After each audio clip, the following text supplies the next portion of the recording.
Hi, everybody. Coach Tom Costa with another episode of Coaching Bad Youth Coaches Do This. And this is it. Sandbagging their own child at the draft. Yes, coaches will sandbag their own child at the draft. What this means is when you get ready to get in that draft room with the other coaches at your park or your league, especially where you get to put names on the board and or pick actual people, before the draft starts, the coaches have to rate their own children. And I've seen this over and over again where maybe their child was a returning all-star in that league and they will try to rate them in front of everyone as a 5th or 6th round. Their child was already an all-star.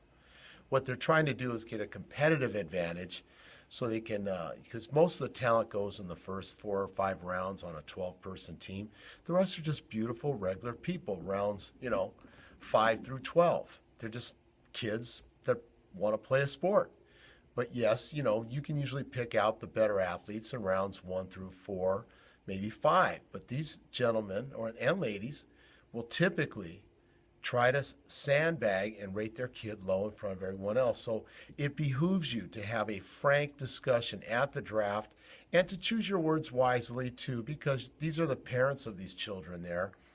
And let your park staff or your Little League staff be informed, unless your Little League staff or your park staff is in on the deal to help this person have this wild opportunity to have a team full of highly rated kids that will steamroll the league. That's kind of disrupts the competitive balance. And I'm for competitive balance. I think the children should have an opportunity to win and lose games, and part of that is the draft. It's a huge part of it.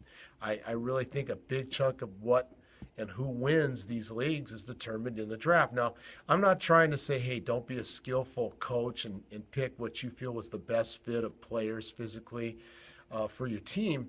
I'm just talking about, it always hit me the wrong way. These people would talk poorly about their child who clearly made an all-star team or 2 years in a row made an all-star team at a lower division.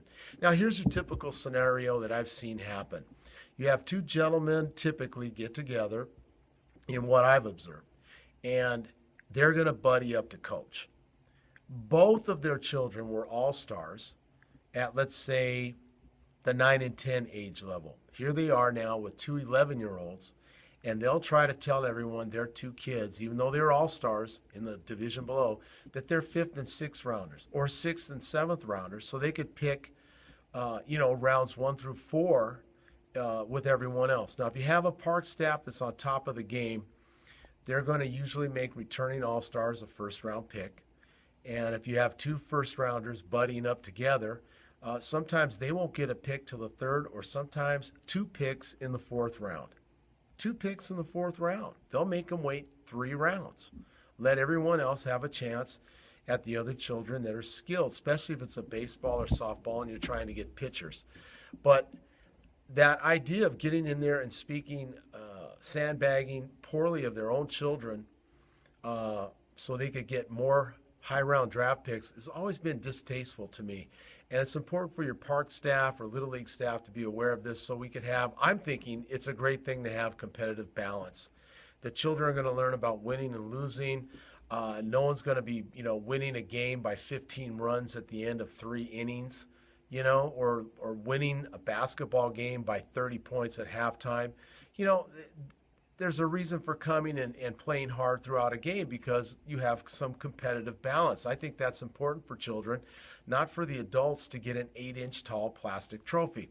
Anyway, like, share, comment, subscribe. The link to my book on, how parents are flipping idiots and how you should try to coach your kids.